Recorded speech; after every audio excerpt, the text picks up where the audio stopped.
এই তো দুদিন পরেই সরস্বতী পূজা। এই সরস্বতী পূজা নিয়ে আমরা দুটো কথা শুনবো, খুব গুরুত্বপূর্ণ বিষয়। সৃষ্টিকর্তা ব্রহ্মার সন্তান কন্যা দেবী সরস্বতী। এই তো দুদিন পরে সরস্বতী পুজো, নাকি গো মায়েরা? আচ্ছা, একটি কথা আমি বলবো, আমরা যখন দুর্গা পুজো করি, দুর্গা মাতা সপরিবারে মর্তধামে আসেন, ভক্তের পূজা পান, সঙ্গে আসেন লক্ষ্মী সরস্বতী, তাই তো? লক্ষ্মী সরস্বতী দুর্গার কে হন গো? হ্যাঁ, লক্ষ্মী সরস্বতী দুর্গা দেবীর কে হন? মেয়ে, কন্যা। কি বাবারা কি বলছেন? লক্ষ্মী সরস্বতী দুর্গার এই জায়গাগুলো আমাদের একটু ভালো করে জানতে হবে বাবা।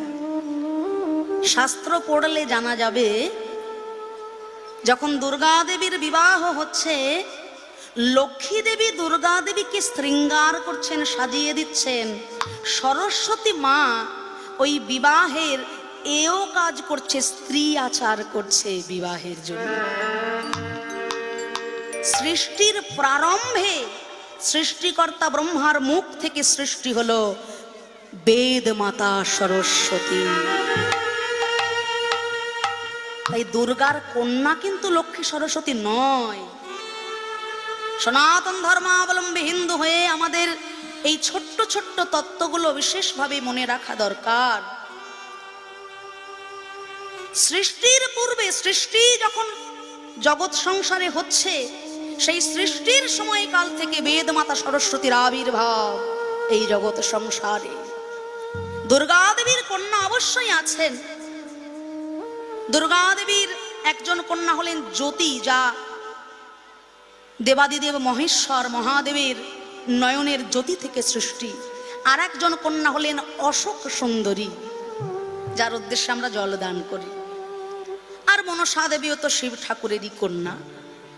তা এই জায়গাগুলো আমাদের একটু জানতে হবে, বুঝতে হবে।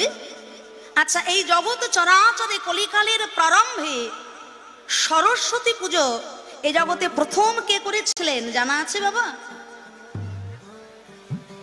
মহামুনি বেদব্যাস। ব্যাসদেব যখন কৃষ্ণের অন্তর্ধানের পরে তিনি বড় বিচলিত হয়ে উঠলেন। কৃষ্ণ যখন লীলা সম্বরণ করলেন, মাতা গান্ধারীর অভিশাপে 56 কোটি যদু বংশ হলো ধ্বংস। ওদিকে জরাবেদ পূর্বের প্রতিশ্রুতি অনুযায়ী ভগবান জরাবেদের হাতে চোরা বানে মৃত্যুবরণ করলেন। নররূপে লীলা হলো তার সঙ্গ কৃষ্ণ অবতারে। কৃষ্ণের অন্তর্ধানের পর এই জগৎ সংসার হয়ে গেল ঘন কালো অন্ধকার আচ্ছন্ন। মহামুনি বেদব্যাস তিনি বড় চিন্তায় পড়লেন যে কেমন ভাবে এই জগতের সৃষ্টি তত্ত্ব রক্ষা করে রাখা যায়। এই জগৎ সংসারে সামনেই আসছে কলিযুগ। এই কলিযুগে পাপাচারে, কামাচারে, ব্যভিচারে মানুষ লিপ্ত হবে। কেমন ভাবে এই জগৎ শান্তির পথ খুঁজবে, আনন্দের পথ খুঁজবে। 18 খানা পুরাণ রচনা করেও তার শান্তি হলো না। কেমন ভাবে জগৎ সংসারে একটু শান্তি পাবে, কৃষ্ণমুখী হবে, হরিমুখী হবে, সেই চিন্তা করতে করতে তিনি হলেন বিচলিত। প্রভাসের তীরে বিষণ্ণ বদনে বসে আছেন তিনি। এমন সময় সেখানে উপস্থিত হলেন দেবর্ষি নারদ। দেবর্ষিকে দেখে আজকে মহর্ষি প্রণাম জানিয়ে বললেন, হে দেবরাজ, আমার মনে শান্তি নাই।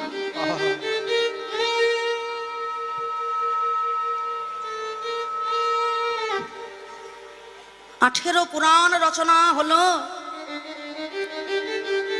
এত কিছু মানুষের উদ্দেশ্যে করলাম, তবু মানুষের মুক্তির বিধানে সুখের চিন্তায় আমার মন যেন ভারাক্রান্ত।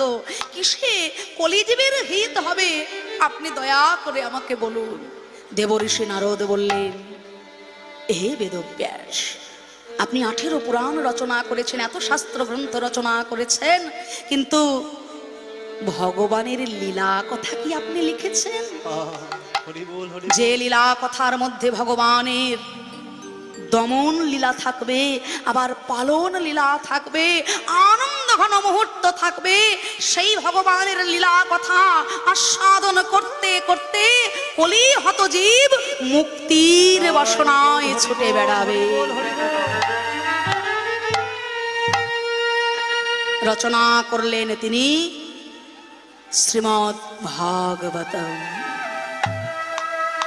বলে এই বৃদ্ধ অবস্থায় আমি কেমন করে রচনা করব, আবার আমাকে কলম ধরতে হবে, সে সাধ্য কি আমার আছে? বলে তুমি বেদ মাতা সরস্বতীর উপাসনা করো, তিনি যদি নিজ গুণে কৃপা করেন আবার তুমি শক্তি পাবে। তখন তার ওই উঠোনের উপর বদিরিকাশ্রমে তিনি বেদ মাতা সরস্বতীর আহ্বান শুরু করলেন। একটি কুলের বীজ, সেই কুলের বীজ থেকে গাছ হবে, গাছ বড় হবে, বড় হয়ে তাতে ফুল ধরবে, কুল ফল ধরবে, সেই ফল পেকে যখন আশ্রমে পড়বে, সেই দিন বেদ মাতা সরস্বতী কৃপা করে আসবেন তোমার কাছে।